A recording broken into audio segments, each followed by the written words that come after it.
조합제 TV 시청자 여러분 안녕하십니까. 오늘 9월 14일입니다. 9월 14일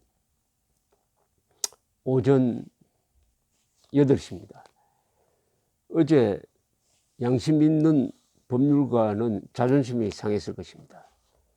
변호사 출신인 대통령이 대법원장과 함께 사법부의 독립을 뒤흔드는, 그리고 헌법의 삼권 분립 정신을 훼손하는 발언을 서로 주고받았습니다. 그것도 대한민국 사법부 70주년 행사에서 그렇게 했습니다.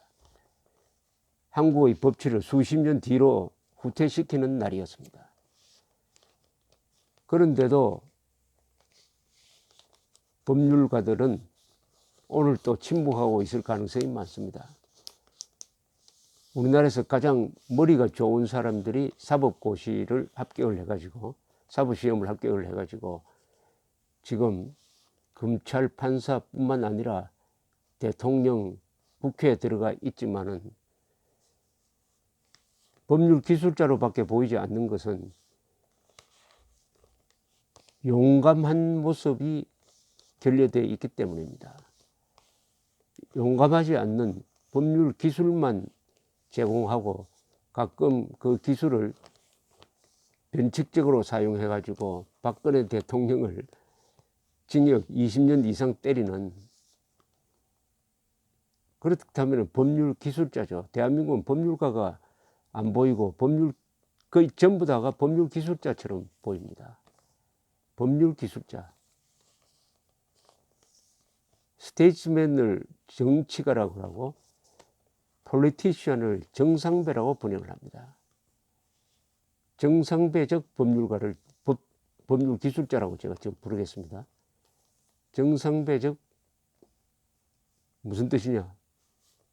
권력 또는 조작된 여론에 눌려가지고 공정한 재판을 하지 않는다. 우파 유죄, 좌파 무죄식의 판결을 해온 지가 오래됐습니다.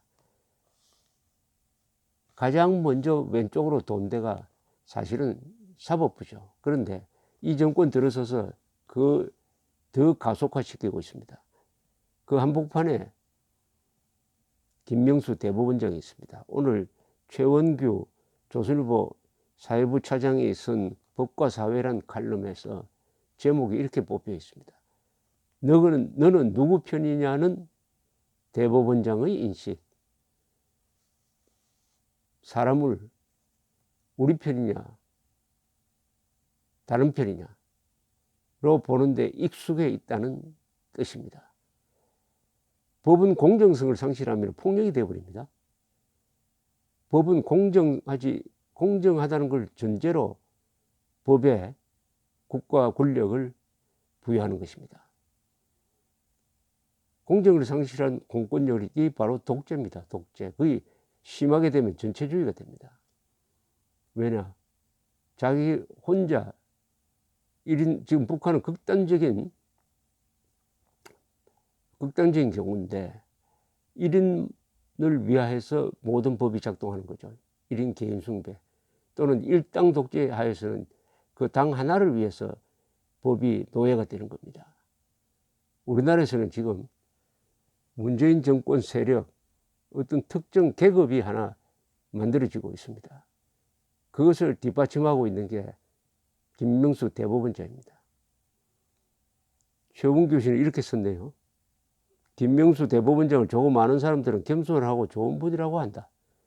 그런데 그를 잘 아는 사람들은 그렇긴 한데라면서 뭔가 맺히고 꼬인 게 있다는 것이다. 대법원장에 오르기 전 춘천지법원장까지 지냈지만 이른바 사법부의 주류는 아니었다. 잘 나가는 판사들이 가던 대법원 산하 법원 행정처에 근무한 적이 없다. 그런 불만과 반감이 가슴 한구석에 또아리를 틀고 있는 것 같다는 것이다. 간혹 술에 취해 후배 판사들에게 넌 누구 편이냐고 한 적도 있다고 한다. 누구보다도 공정해야 할 대법원장이 이런 인식을 갖고 있다는 건 심각한 일이다. 그는 대법원장이 된 후 자신이 회장을 지냈던 법원 내 진보 성향 판사 모임인 우리법연구회 국제인권법 연구회 출신들을 중용하고 있다. 대법원 헌법재판관은 물론 법원 행정처 요직까지 거의 이 모임 출신들로 채우고 있다. 전례가 없는 일이다. 편을 가르는 대법원장 인식이 그 바탕에 깔려 있다고 볼 수밖에 없다. 대법원장은 대법관 13명 전원에 대한 임명 제청권, 헌법재판관 9명 중 3명에 대한 지명권을 갖고 있다. 판사 3,000명에 대한 인사를 통해 사법부 판결의 흐름에 영향을 미칠 수도 있다. 최근의 인사는 그런 우려를 더 짙게 만든다. 지난달 21일 김 대법원장이 신임 헌법재판관 후보로 민주사회를 위한 변호사 모임 회장 출신인 이석태 변호사를 지명하고 8해 후 여당이 김기영 서울 동부지법 수석 부정판사를 헌법재판관 후보로 지명한 것이다. 이 변호사는 김 대법원장과는 잘 모르는 사이이고 문재인 대통령과 인연이 있다. 노무현 정부 청와대에서 공직기강 비서관으로 있을 때 그의 상관이 민정수석이던 문 대통령이었다. 김 부장판사는 국제인권법연구회 간사 출신으로 김 대법원장 최측근이지만 여당 사람들과는 인연이 없다. 정권과 대법원장이 자기 사람 챙기려고 한통속이 돼 인사거래를 했다고 볼 수밖에 없다. 이렇게 딱 단정적으로 이야기하는 거예요. 서로 맞바꿨다는 거죠. 여당과 대법원장이 서로 맞바꾸어서 자기 사람을 추천하는 인사거래를 했다. 요새 재판거래 했다고 막 수사하고 야단인데 재판을 무슨 목적을 위해서 했다는 증거는 지금 없습니다. 김명수 대법원장이 지명했던 조사기구에서도 재판 거래는 없었다. 재판을 특정 목적으로 판결을 했다는 것은 없었다고 또 대법관들이 전원일치로 그렇게 성명을 낸 적도 있습니다. 그런데 이것은 상당히 심정이 가니까 이 기자가 인사거래를 했다고 볼 수밖에 없다고 못을 딱 찍었습니다. 헌법재판관에서는 대통령, 국회, 대법원장이 3명씩 지명하도록 헌법에 규정돼 있다. 여기엔 서로 견제하라는 권력 분립의 이상이 담겨 있다. 인사거래를 했다면 정권과 대법원장이 야합해가지고 헌법 정신을 정면으로 어긴 것이다. 역대 정권에서도 코드 인사가 있었지만 이렇게까지 하지는 않았다. 분명 도를 넘었다.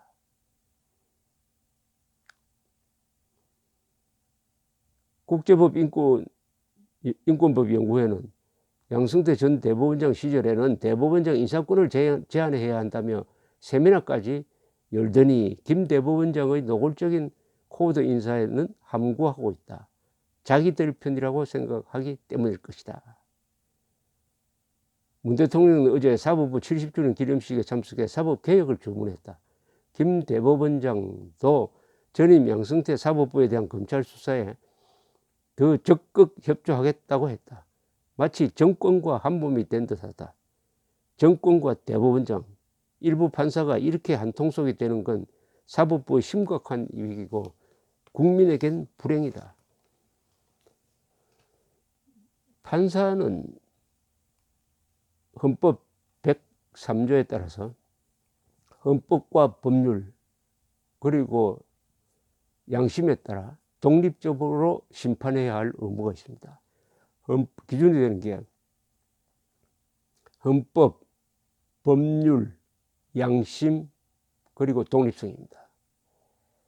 지금 김명수 대법원장이 정권의 뒷받침을 받으면서 하고 있는 행동은 헌법 무시, 법률 무시, 그리고 양심 무시, 독립성 무시입니다.